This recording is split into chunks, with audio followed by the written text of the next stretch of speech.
Hi everyone, this is Tuplex. Welcome back to the Subterranean facility. We're in cycle 601.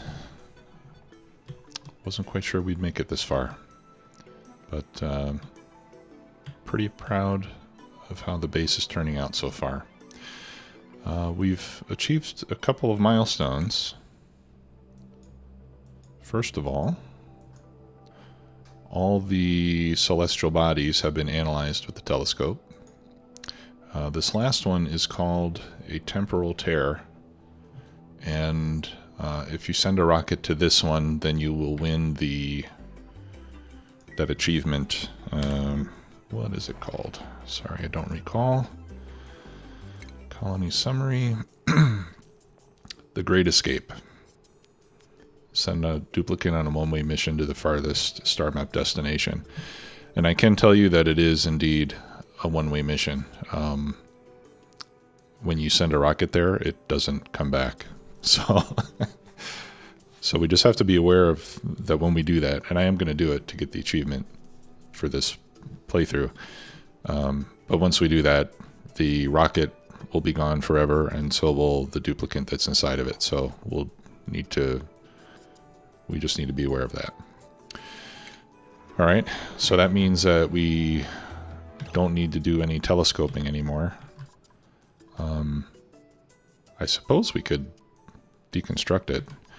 And also, we have completed all of the research. So everything has been unlocked, 100%. We did get an achievement for that as well. Let's see. Where was that? Honorary doctorate. Okay, we got all the tech researched. So that is awesome. And that means we can deconstruct all of our science buildings as well. And I think I'm going to do just that. That'll open up some more space for other stuff. All right, so we'll delete the supercomputer, the research station, and the virtual planetarium. Actually, I can get rid of all this wire. That'll reduce our power consumption a bit, and that's also going to free up our scientists quite a bit. And let's get rid of our telescope. Don't need that anymore. And that means I can also start deleting all of this plumbing for this oxygen line.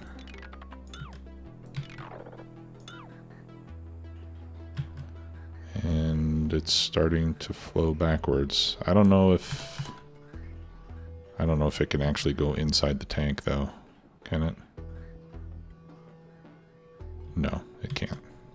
All right, so I'll just delete it over to here, and that way we can, if we need that oxygen for something else, we can use it.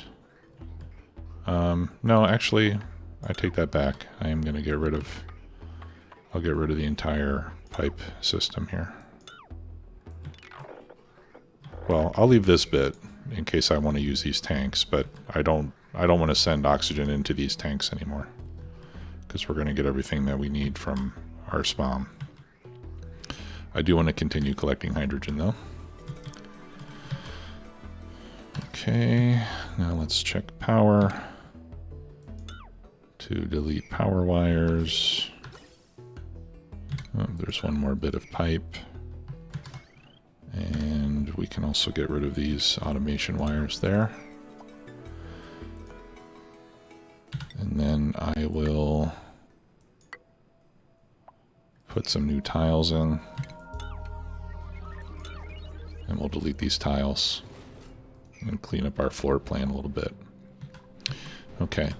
Now the other thing I've done, if we look at our automation overlay, between my space scanners and my logic gates to close the doors, I put a filter gate.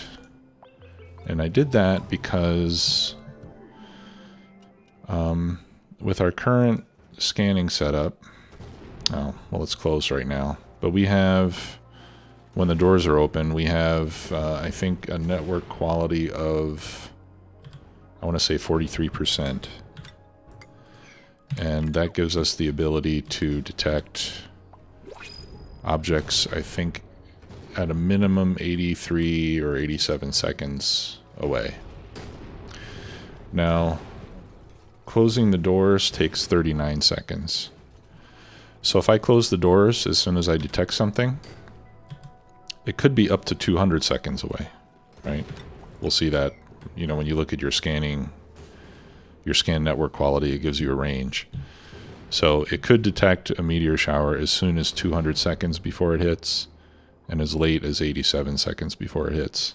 But it only takes 39 seconds to close the door. So in the worst case, if we detect it 200 seconds in advance and we close the doors right away, that is a little over 2 minutes of time that we have the doors closed. We're not getting any solar energy, and it's for no reason. So what I did is I put this filter gate here, which you can see counting down now. And this is where you'll see the next feature. I put this filter gate with a 42-second delay on it. So when we get the signal from the scanners that something is on its way, it's going to wait 42 seconds before it closes the door. So 42 plus 39 is about 83, 81 seconds, which is slightly more than enough time. We're going to have to wait till we get power. And that'll bring me to my next point, which didn't quite work as well as I had hoped. I really need to fix my energy situation here. This is aggravating.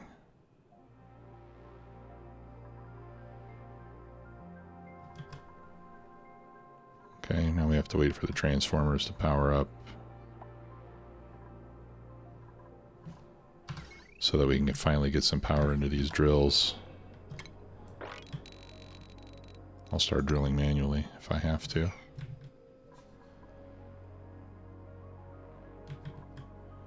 Because they're open, but I still don't have any power.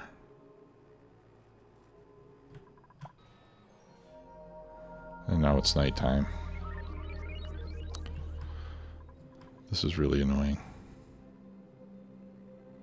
This is why I need to connect everything on a common power grid, because this is just completely aggravating. I mean, this is a great source of power, but it's very unpredictable.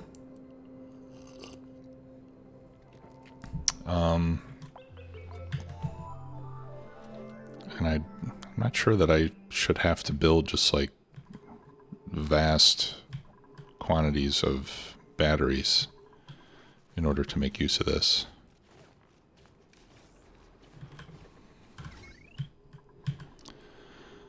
All right. Yeah, we've got 0 charge in this transformer, 0 charge in that one. Where's that going? Okay, that's fine. How are we doing over here? All right, these are charging up. And now these are charging up. Okay. So gradually we get everything charged up. All right, so what I had done, but it didn't quite work as I had hoped, I built a set of 6 batteries over here. Okay, let me show you the electrical overlay. And you can see that these batteries are only connected to the power line that powers the doors. Now it also connects back into our entire power grid back here. So what I've done is I put a little, kind of like a little bridge here, and I put a power shutoff, which is automated, and it's currently disabled. And I set the battery to send a red signal when it gets to 100% charge, and a green signal when it gets to 10%. And maybe let's just make that 0%, you know? Let's make it 0. All right, so this way, when these batteries get charged, it's going to shut off this switch, which means that all the power going to these doors is coming from the batteries.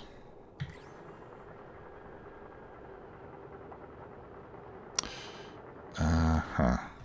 That's my problem.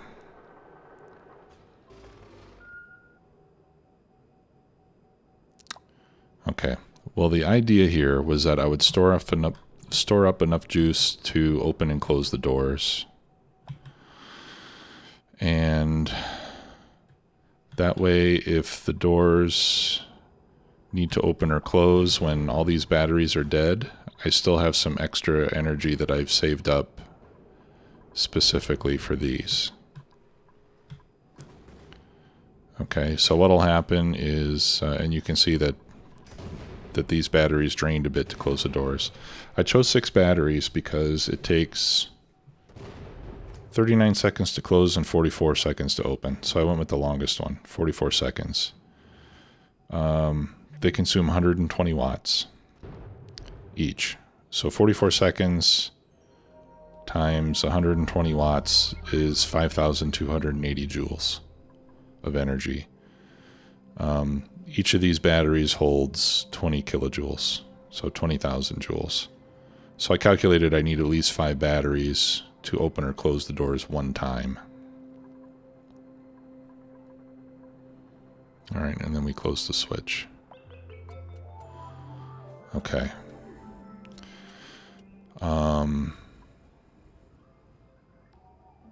I need to work on my logic here. So I just built a battery box. I put 6 batteries just because there was room for it. And I gave myself a little bit of a safety margin. I pumped some hydrogen in for cooling. I diverted our petroleum cooling line to run through there to keep the batteries cool. So that's going great. I think where I went wrong is it's just the way that I'm shutting things off and on. I think what I need to do, I need to figure out a way to keep these batteries charged and not use them unless there's no energy coming from this. So I'm going to have to work on that a little bit more and figure out how to do that properly.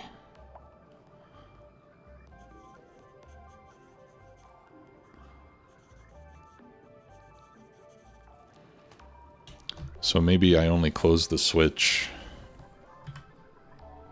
Maybe I need to close the switch based on the status of these batteries.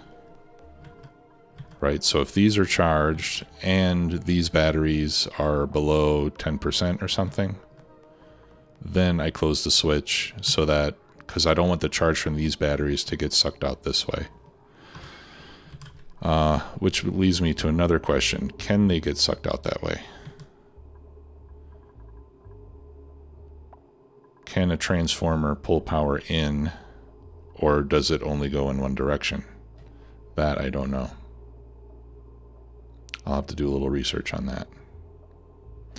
Now the other thing I did is I set up 5 manual generators here. And that'll give me 2,000 watts of power. And those are connected to the same power line for these doors. Because every once in a while I get into this cycle where, there's a meteor shower. The meteor shower ends just before nighttime, so the doors are halfway open, and then nighttime comes, and then I have another part of a cycle that I'm not getting any electricity, and then all the batteries go dead. And then it's kind of a vicious cycle, because then the doors take forever to open again. It takes like half a cycle practically for them to open. By then, maybe another meteor shower is coming, and I've, while I was playing this, I've had situations where I'm going like a couple cycles with no power, and it's really frustrating. So in those cases, I can just use this switch to enable the manual generators. These all have a priority of 9. So when I do that, 5 dupes will come running, and they'll start running on these manual generators, and that's enough to power this whole circuit.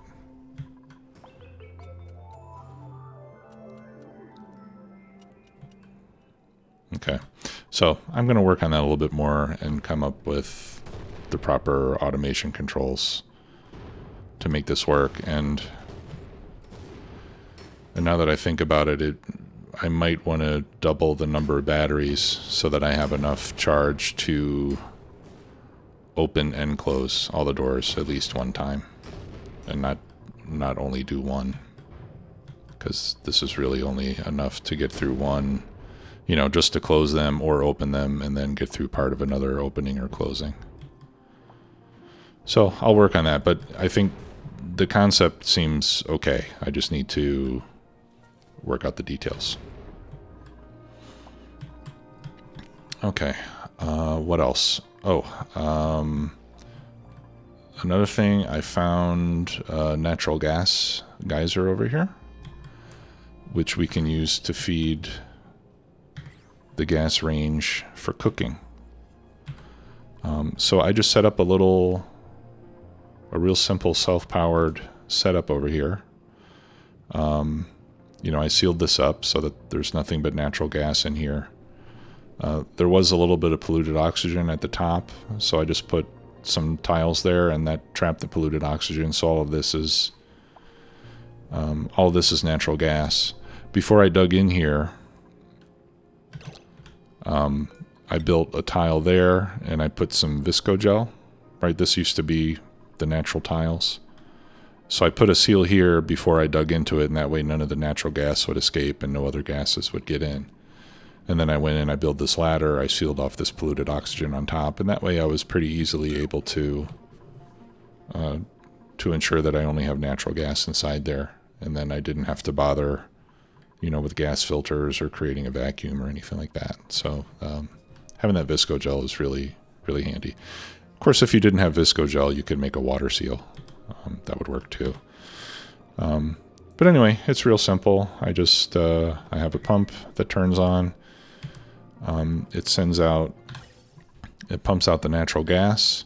I run that through this natural gas generator, which basically just powers the pump. You know, so once you get a little bit of natural gas flowing, you've got the battery, and this is enough to run the pump and keep the natural gas flowing. And then I just have it go to this gas reservoir, so I can store up 150 kilograms of it, and then from there I'll pump it to the kitchen to feed the range. I haven't done that yet because I want to rebuild this entire kitchen area. It's a mess. You know, the automation is just very ad hoc. So down here where I used to have a bunch of farm tiles, I'm not really planning to do any more agriculture, really, since I've got all the food that I need from my critters and from my lettuce. Looks like I might need a little bit of water. I just need to drip some water on top of here. I realize that the water weeds, they don't necessarily need to be submerged in water. They just need a layer of water on top. And it looks like it needs to be continuous. Maybe they absorb the water. So I might need to set up some sort of a continual drip system there. Yeah, see, it looks like it gets used up. So I think what I'll do is I'll set up some kind of a drip over here, and then I'll collect it and then just pump it back up, and we'll just set up. In fact, if I use, well, no, I can't. It can't be continuous. I need to keep adding water to it, I imagine. I think it'll take polluted water too. No, it's got to be water, salt water, or brine. So, yeah, so I'll need to set up some kind of a drip system over here. Yeah, it seems to be a real pain to keep those growing. But we are getting some really good food out of it. If we look at our consumables, I now have, oh, okay, I've only got 14,000 calories of frost burgers. And we're starting to run low on barbecue as well. I still have a lot of frost buns.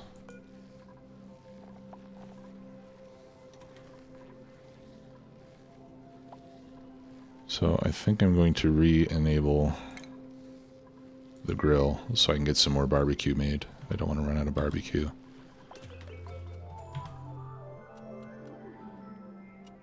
And then the sleet wheat grain for the frost buns,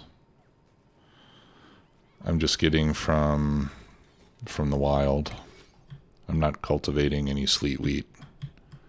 But wherever there are sleet wheat plants out in the wild, I just set those to harvest. So that way we can have a recurring supply of it. I just have to make sure that the dupes have a path to get to it. And there's a lot. There's tons of sleet wheat grain just sitting out there. See, there's 108 of them there. These plants have been growing and dropping grains the whole time the game has been going on. So there's plenty out there, and I'll continue to use those as long as I can. We may want to try cultivating them at some point, but I don't want to get into that right now.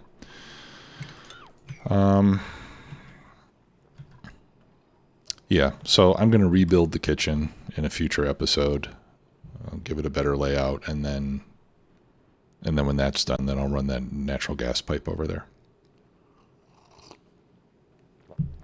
Okay, so today I want to get back to our liquid gas, which I'm going to build over here. Although I suppose we should launch...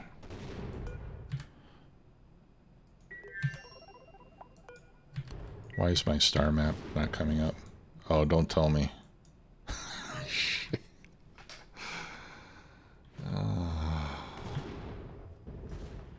I can't open the star map without a telescope.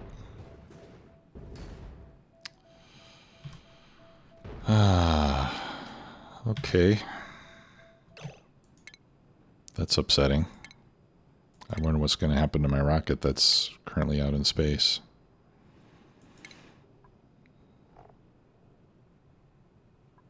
Where's the telescope anyway? Utilities? Rocketry? No. Stations? Ah, there it is. Okay, so I am going to have to rebuild the telescope somewhere. I guess I'll put it back where it was. I think it was right here.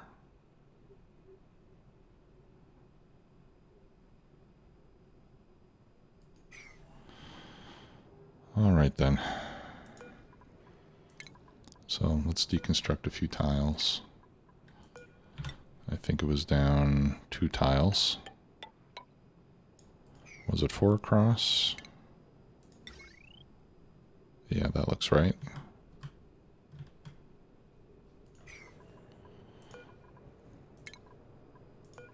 I hope I don't need to give it oxygen again after I deconstructed all that stuff. I don't know why you guys didn't tell me something. Somebody should have stopped me.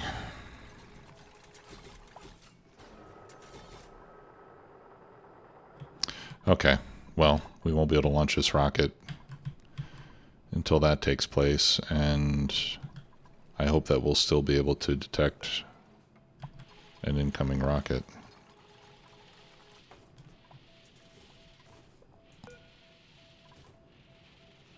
Okay, so network quality, 43%, 87 to 200 seconds is my detection window, right? So that's why I put that delay there.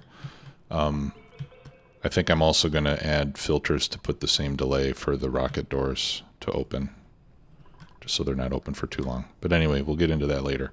So this is the basic layout for the gas chiller. And we'll start building it today. So what we're going to have up here, we'll have a steam generator. Here we're going to have 2 aquatuners, one for oxygen and one for hydrogen. We need 2 different ones because they're going to have different target temperatures for the fluids that are running through them. And then the oxygen gas will get pumped in here and liquefy, and then we'll pump out the liquid into some storage tanks, and the same for the liquid hydrogen. So I'm going to have 1 storage tank for hydrogen and 2 for oxygen, because we'll use a lot more oxygen than hydrogen. Okay, so this is just the basic layout. These are just insulated tiles. I've got drywall because we need to prevent things from escaping into a vacuum. One thing I learned, I've built this one time before, and it took me a very long time. I had a lot of trouble with it. You really need a vacuum around this to prevent any heat from going into your liquids. Because the temperature range is, especially for the hydrogen, the temperature range where it's liquid is very narrow. So you don't want any extra heat getting in. And one of the best ways to assist with that is to build it in a vacuum. Now, when I built this before, I built it down in an area like this where I had pumped out all the gas. So it was a vacuum, but because I had all the backing of the biomes, you know, if I would cut a pipe or something, a little bit of gas would escape, and that little bit of gas would then spread out in the entire room, and I had to pump it out again, and it was a major pain. So this time I decided to build it in space to prevent those types of issues. So we've got some temp shift plates here, right? So this is 5x4, 5x4. Temp shift plates in the center. We don't want them touching the edges because then they'll transfer heat into the insulated tiles or pull in heat from the insulated tiles. We don't want that to happen. Okay, and I left 2 holes here so that we can get water inside where the aquatuners are going to be. This vent is so that I can pump hydrogen in here to cool the generator, because that's going to be the only thing that doesn't have any liquid around it. And then once that's done, I'll be able to get in diagonally, delete that vent, and then just replace it with an insulated tile. Or we could just leave it like that. That's fine. But aside from that, I haven't really built anything else. This is just kind of the starting setup here. Okay, so we'll start by placing some of our machinery. So let's start with the aquatuners. That's kind of the main.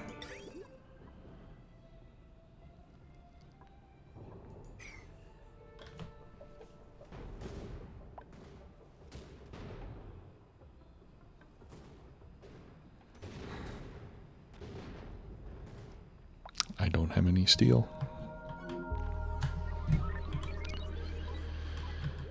I don't have any lime. This might be a short episode. Why don't I have any lime? Because I don't have any fossil. Okay. Well, I am going to pause the recording and make some steel. And when I come back, we will continue. Be back soon. All right, I'm back. Well, that took a little doing, but I've got 8 tons of steel now, which hopefully will be enough to do this job. Yeah, I had to dig down and get some fossil. I think I really need to... Well, there's not a whole lot of fossil left for me to get. But I'm thinking I should probably just come down and just dig out this entire oil biome instead of digging through it bit by bit. And then maybe I need to get several rockets going to space and bringing back steel. Okay, I got my star map back. The other thing is that there are further planets that will have a higher percentage of steel for us to bring back so that we can get more than just a few hundred kilograms per trip. But they are rather far away. Let's see here. At least I think they are. Aluminum ore. No, maybe there isn't. I'm just seeing if there's anything that's got better steel. I mean, I guess we'll find out when we do some more research missions.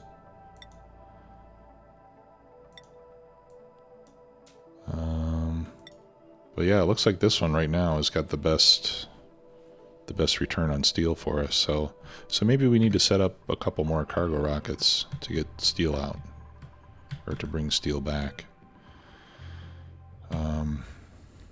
But let's go ahead and get another mission going. Alright, so I've got the telescope there. I got my star map back. I'm not giving it any oxygen, and hopefully I won't need to, but now I know. Don't touch the telescope. Okay, so aquatuners. Made from steel. Alright, so one is going to go here. And in the case of the aquatuners, I want the outputs to be on the outside. Like so.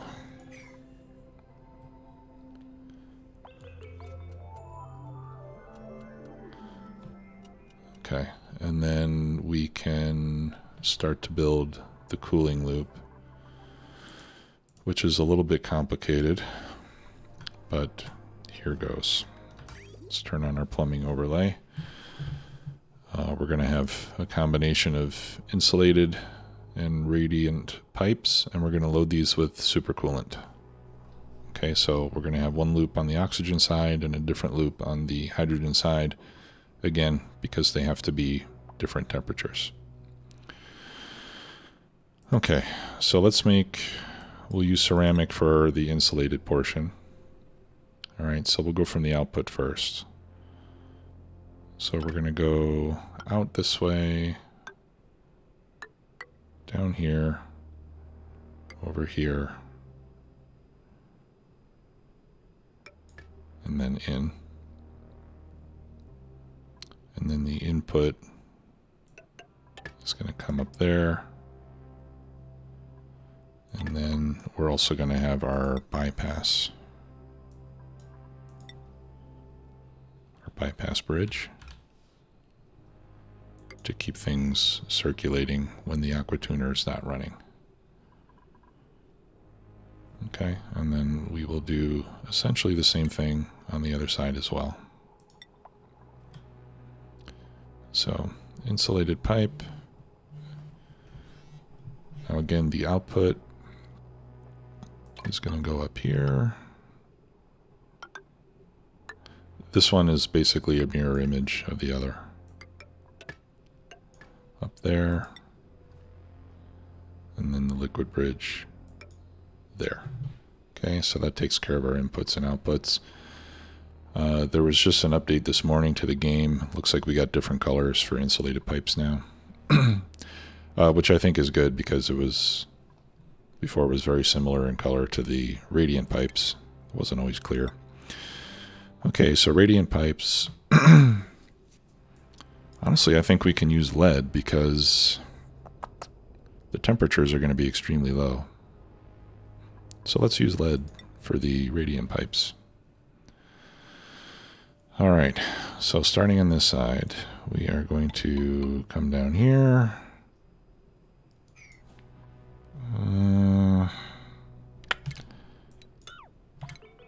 Let's cancel those.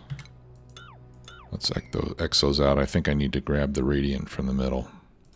Alright, so let's do the other side first. Alright, so this one's going to go down there. It's going to go over there. Up like that. It's going to bridge over.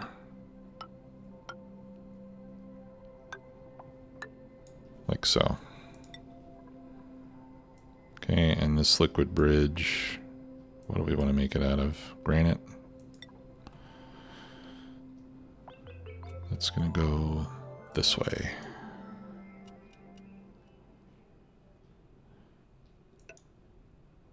Alright, we need the bridge because we're going to have liquids coming back in there. Okay, so that's the cooling loop for the hydrogen side. And like I said, for the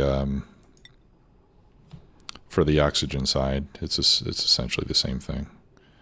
So if we're going to draw this in the direction of the fluid flow, it's going to come down here. Whoops. Over one, go up. It's going to bridge over. Down and over. Down and over. Like this. and then back in.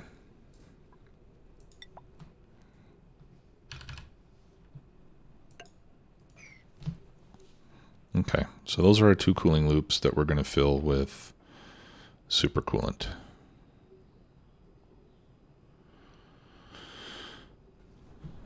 All right, now there's 2 other bits of plumbing going on in here, and those are the liquid pumps. And I think we'll just make those, we'll make those out of gold amalgam. I don't use gold amalgam very often. Okay, so we're going to have 1 liquid pump here, and we're going to have 1 liquid pump here.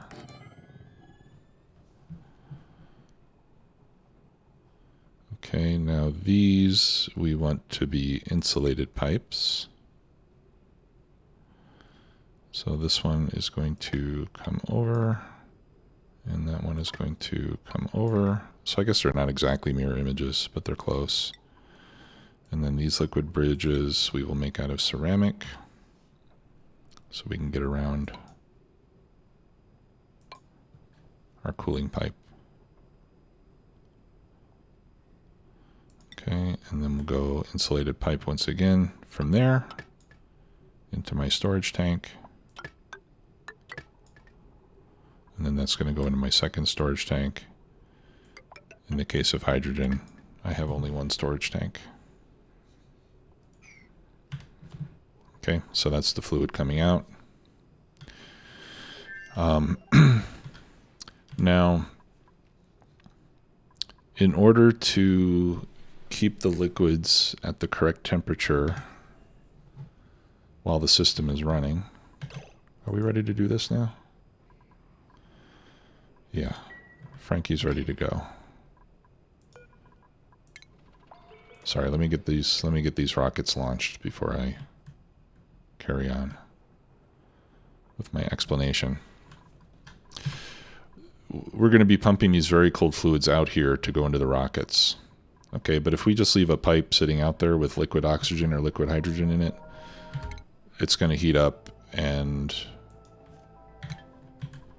it's going to heat up, evaporate, and then we'll have a problem, right? There we go.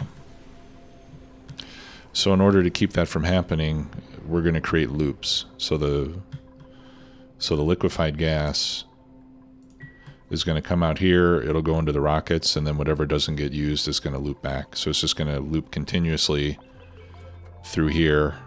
It's going to drip back into this chilling tank to get back to the temperature it needs. And that's how we keep it from evaporating in the pipes.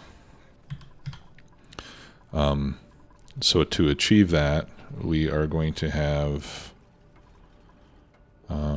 we're going to have some liquid valves. We're going to have 1 there and 1 there. And this is going to control the rate of the fluids coming back in. Now to begin with, I'm just going to loop it from the tank. Okay, so again, we're going to use insulated pipe here. I'm just going to run this pipe up. I built that the wrong way. Excuse me.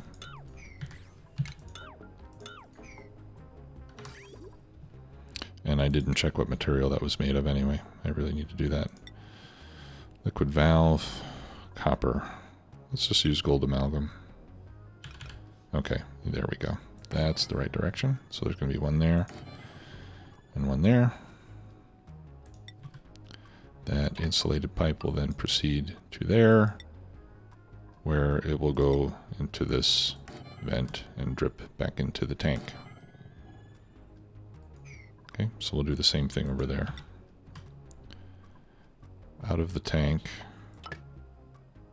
Ooh, see here I got a little trouble because I can't build across this silly, this stupid lamp is in the way. Alright, so I'm going to have to go around it. Let's see. Looks like I can go here.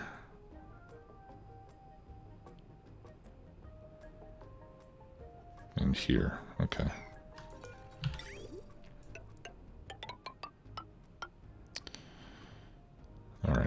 So we're going to have to take the long way around. In this case, it's going to use up a lot of my precious ceramic. There we go. And I'm going to have to build some more scaffolding to get to where I need to go. Can I go there? Yep. Okay. Not too bad. And then I'm going to delete all the background buildings.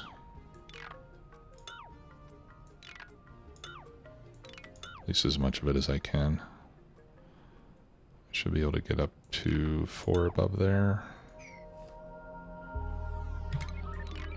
And we can delete all that too. That'll give us more obsidian to play with. Okay.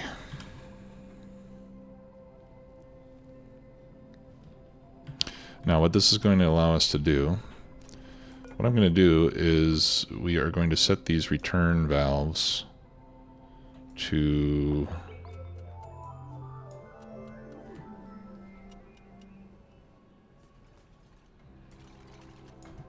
to 9,000 grams per second.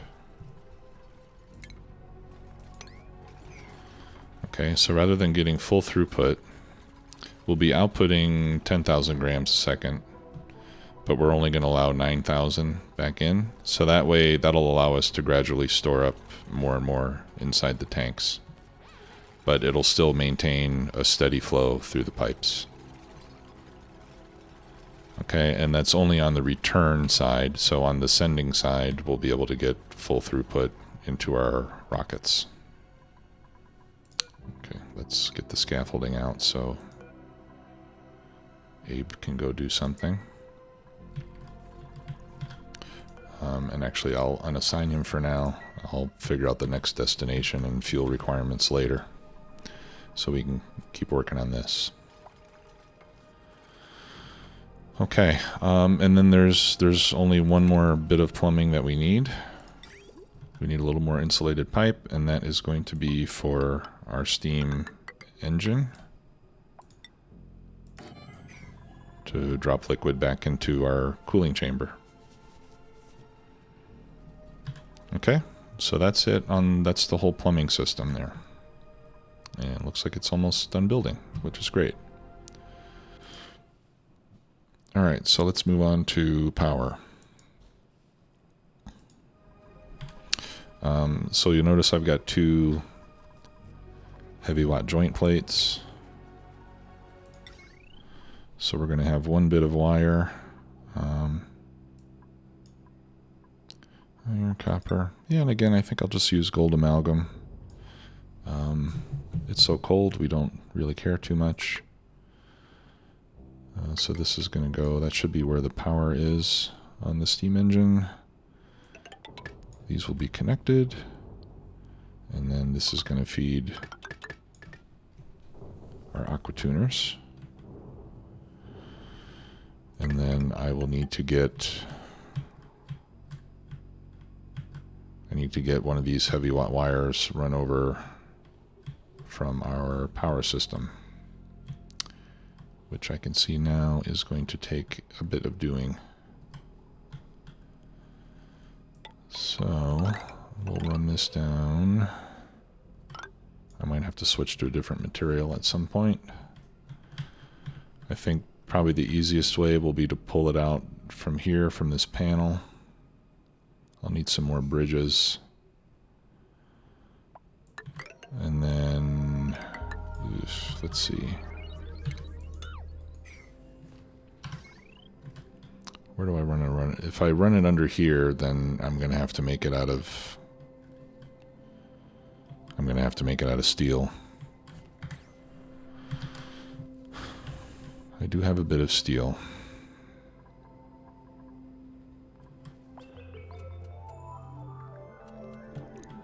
Okay.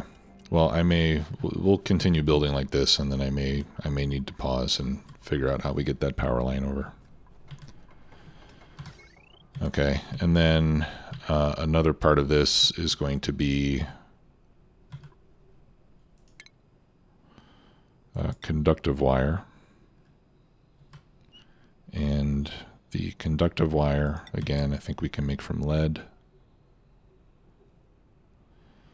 And we'll run some conductive wire across here. That's going to feed our 2 pumps.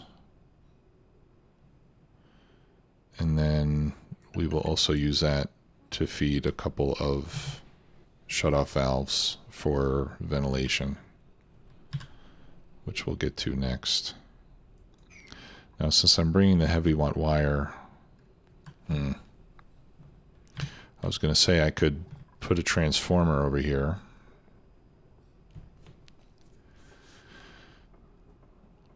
But then I'll need to cool the transformer, which means I'll need to, yeah, I don't want to do that.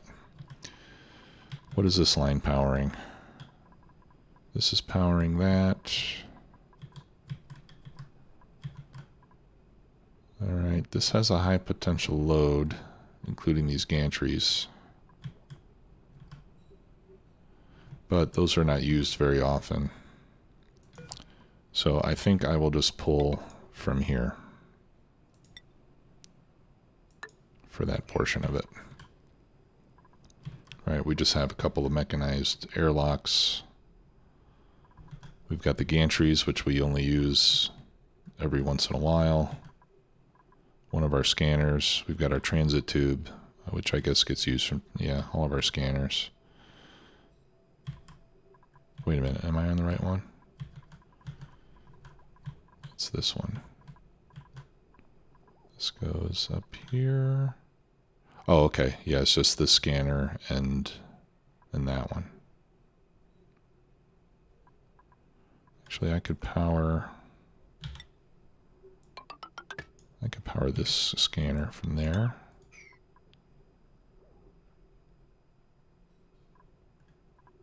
That'll take some of the load off of this circuit.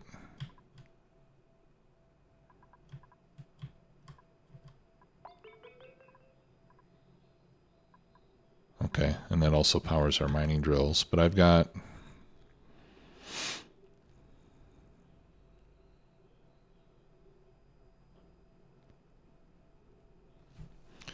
$1320 plus, okay, yeah, so I'll take this scanner off of the load of that circuit. That'll help a little bit, but not much.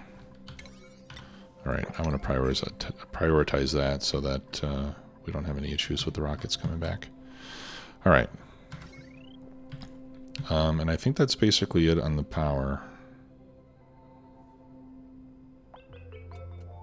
Yeah, that's it on the power. All right, and then the last, well, not the last piece, the next piece will be the ventilation. Okay. So on ventilation, we are going to have a couple of gas shutoff valves. And these can be made of anything. I think lead will be... No, I'm not going to use lead because I'm not sure what the temperature of my gases coming in will be. And the overheat temperature will only be 55 degrees. So that's no good. What's this? Steel. I don't want to use steel. I need to save my steel. So let's try we'll just try doing this with iron. All right, so we're going to have oxygen coming in on this side from down below, and we'll have hydrogen coming in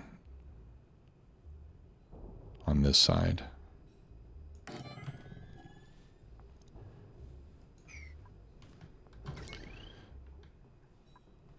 All right, so let's extend these wires to power those shutoffs.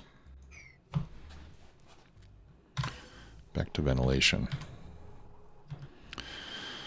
Okay, and then from there we'll have some insulated gas pipe. I will just make that. Do I need ceramic here?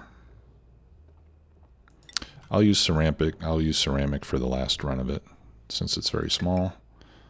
So that's just going to go up there and drop into our cooling chamber.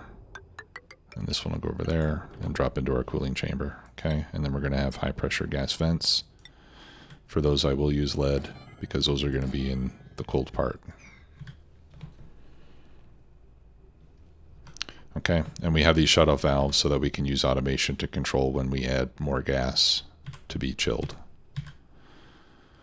All right, and then the rest of the way in, I'm just going to use regular gas pipe.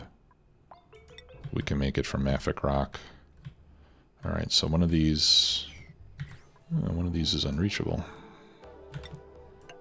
That pipeline didn't get finished. All right, so which one is oxygen? All right, so this one on the bottom is the oxygen.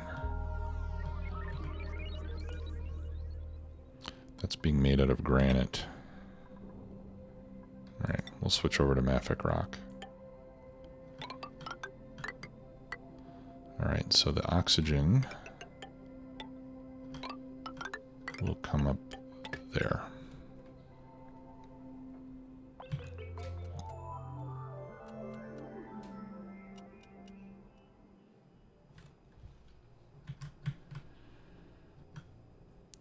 And the hydrogen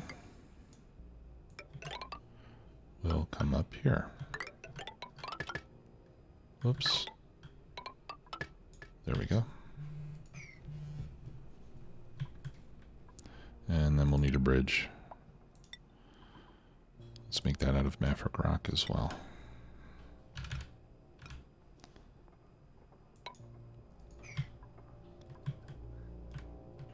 Uh-oh. Got a little bit of hydrogen in my oxygen tank. That's not cool, bro. It's because I have nowhere to pump my hydrogen right now.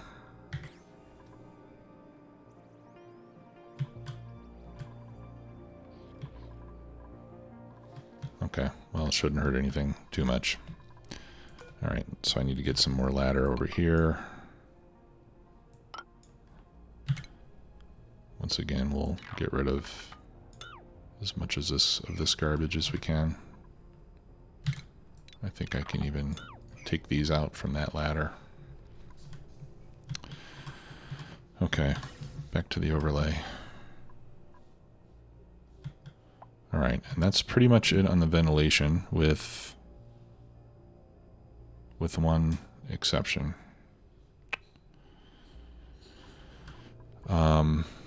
We are going to use a hydrogen loop to cool.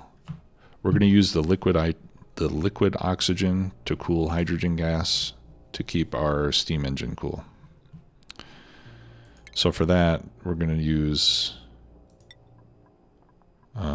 some radiant gas pipe.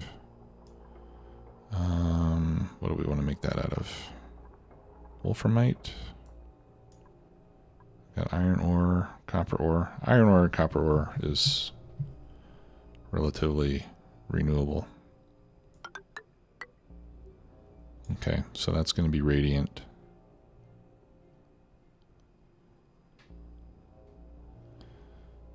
And then, which way do I want this to go? I want it to flow up this way. Okay, so we'll jump over there. And then from there, I'm going to use insulated. I will use ceramic.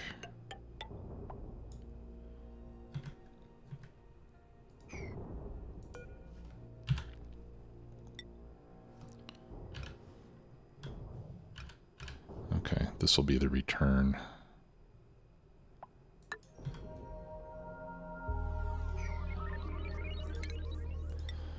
Okay, and then more insulated gas pipe from here. I guess we could keep it a little bit tighter.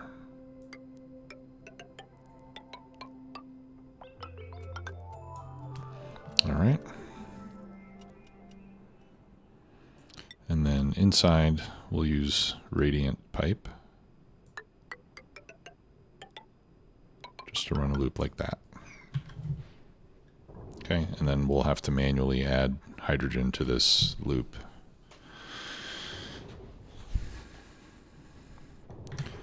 Now with that, this wall then will be constructed from window tile made out of diamond, because that has a very high thermal conductivity, which will allow it to easily, the liquid oxygen in here will easily pull heat out of the hydrogen, and it'll keep a nice loop. Now the reason we're using hydrogen is because the temperatures in the oxygen, in the liquid oxygen chamber, are going to be very cold. It's going to be minus 190 C, but it's not cold enough to liquefy hydrogen. So that'll keep the hydrogen cold, but it won't cause any problems with liquefying inside the ventilation pipes.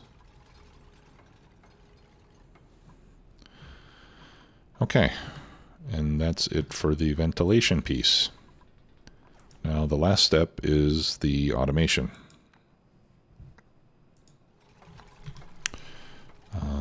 So let's pull up the automation overlay, and I'm going to need some automation wire, which again, I think I can make out of lead without too much trouble. So first I'm going to need a couple of hydro sensors. We're going to have 2 hydro sensors in each of these tanks. Okay. Now this one is going to be to control when we add more gas to be liquefied. And then the other hydro sensor is going to control when we pump liquid gas out of the tank. So that's why we have 2 of those sensors. And then we also need to control our aquatuners. So we're going to put in our plumbing, we're going to put some thermosensors on the plumbing. Okay, 1 there and 1 there. And then some more automation wire. This wire is going to go up to that aquatuner, and this wire is going to go up to that aquatuner. Now be careful when you do this. Make sure that your automation wire does not run through your gas vent. Otherwise you'll be opening and closing your gas vent with the same automation circuit, and it won't work. We're going to leave these gas vents open all the time, and we're going to use the gas shutoff to control when the gas comes in.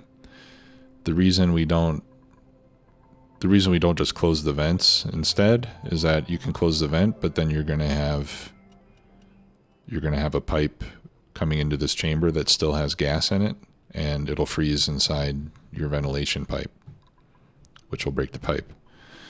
So by shutting off the gas shutoff instead, when we close the shutoff valve, whatever gas is still left in this pipe will be allowed to flow out, and the pipe will be empty and nothing will liquefy inside of it.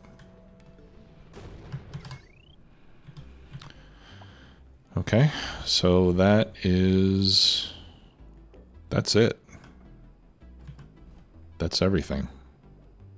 Now all we have to do is load it with fluids and gases. Once all this stuff gets built, we can close everything up. All right.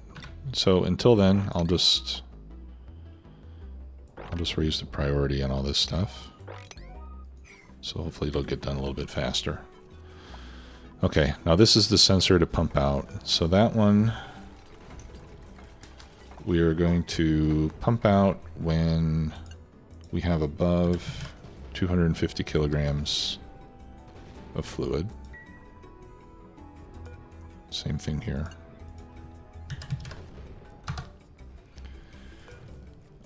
So this is going to allow the first tile and part of the second tile to fill with liquid gas, and that just kind of acts as a thermal buffer so that when new gas comes in, it's going to hit these temp shift plates, which are going to be in contact with the liquid gas, and it should liquefy almost instantly. So we're going to keep a little bit of a pool inside here just to make sure that the liquefaction takes place really fast. And then the gas, we're going to allow more gas to come in when we have less than 450. Okay. So if there's less than 450 kilograms of liquid here, we're going to keep pumping in more gas to liquefy. And if there's more than 250, we're going to pump it out. So as long as we're using it, we're essentially just going to be pumping in gas and liquefying it constantly. But until we get at least 250 kilograms in that second layer, we won't pump any of the liquid gas out. I should probably be paying attention to some of these alerts, but yeah. Okay. Now on temperatures, for the liquid oxygen, we are going to run the aquatuner if the temperature is above minus, whoops, if the temperature is above minus 190. And for hydrogen, we're going to run it if the temperature is above 255.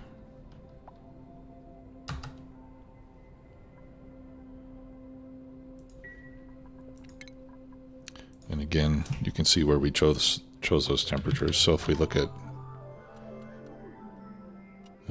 liquid oxygen, it turns into a liquid at minus 183, and it turns into a solid at minus 218.8. So we want to keep it somewhere close to the middle. We don't want it to solidify. We could probably go a little bit colder than minus 190, but minus 190 gives us a 7-degree buffer. Now with hydrogen, like I said, the window where we have liquid hydrogen is much narrower. It's only liquid between 252.2 and 259.2. So we only have 7 degrees to work with. All right, so we're taking 255, which is pretty close to the middle. Closer to the gas side. Okay, did I set this one? No. This is for my shutoff valve, right? It's going to be below 450. Okay. So, it looks like everything is built.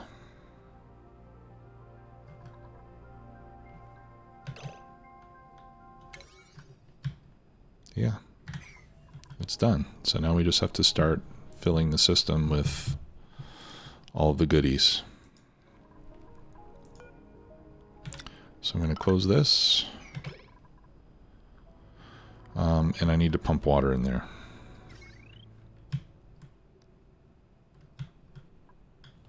What's going on here?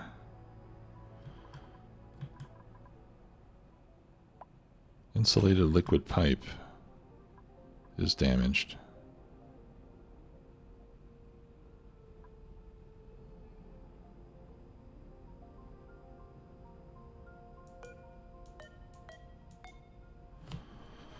(69.9C).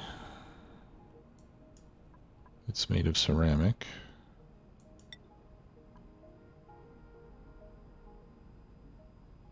Okay, well, I'm not sure what happened there.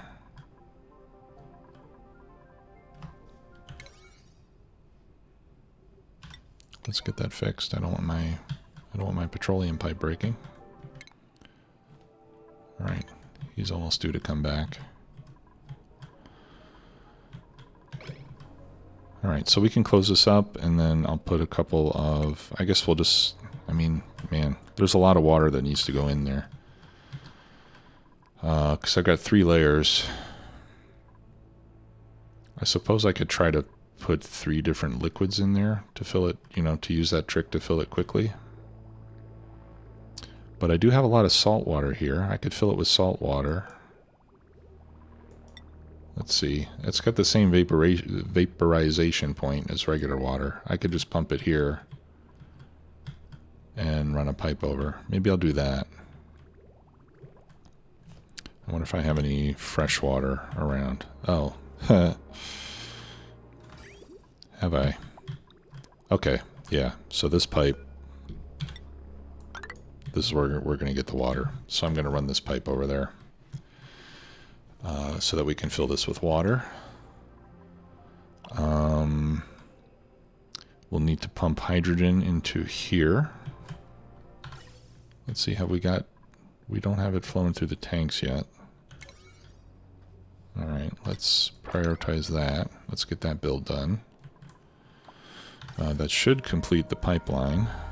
I'm still getting hydrogen mixed in here, which is it's gonna damage stuff down here or leak into my base. I don't understand why that's happening. Oh. Yeah, it's because my hydrogen has no place to go, and I'm still pulling oxygen out.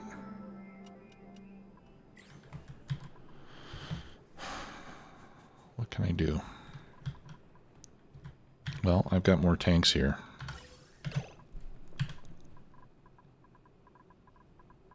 This is my output from that tank system.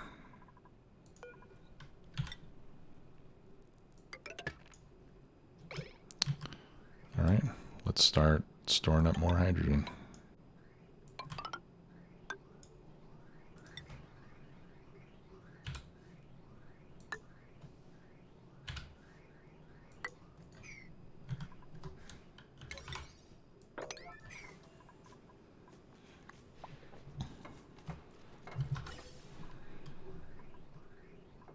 Oh, wait a minute. All right, good. There's no oxygen in there.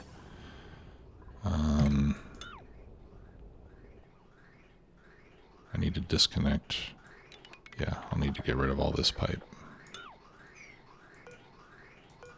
Gas pipe, deconstruct. Gas pipe, deconstruct.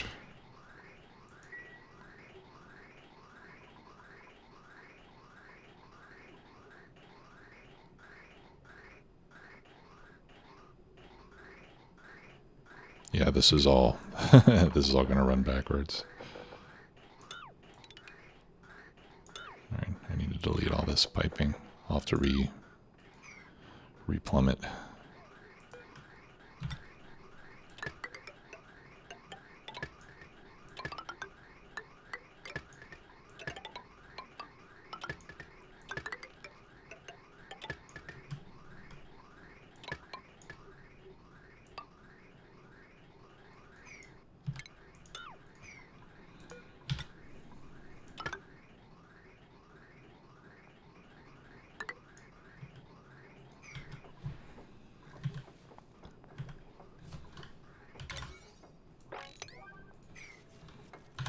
Okay, this should fix the problem temporarily.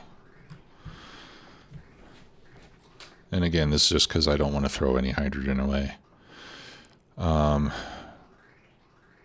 Once we start using hydrogen for fuel, hopefully I'll use it at least as fast as I can make it. And if I don't, then once these tanks get full, I might just have to dump off the excess into space or something.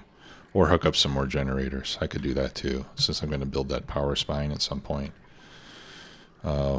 We can run some hydrogen generators to make more power. I think that's probably the best use of it. Okay, so that'll help a little bit. Yeah, so we're going to pump some water into here. When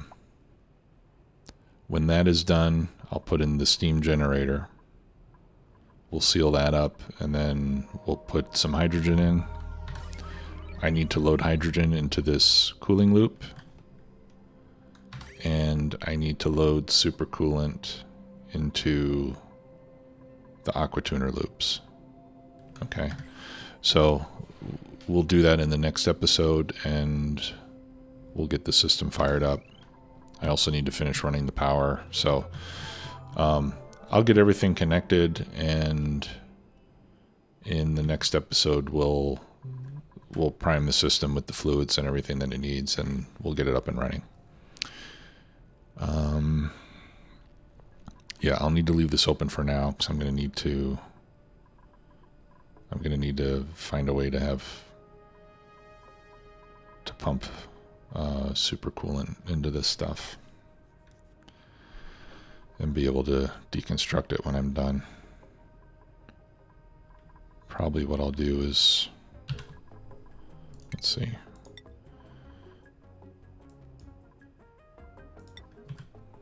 We can build some tiles.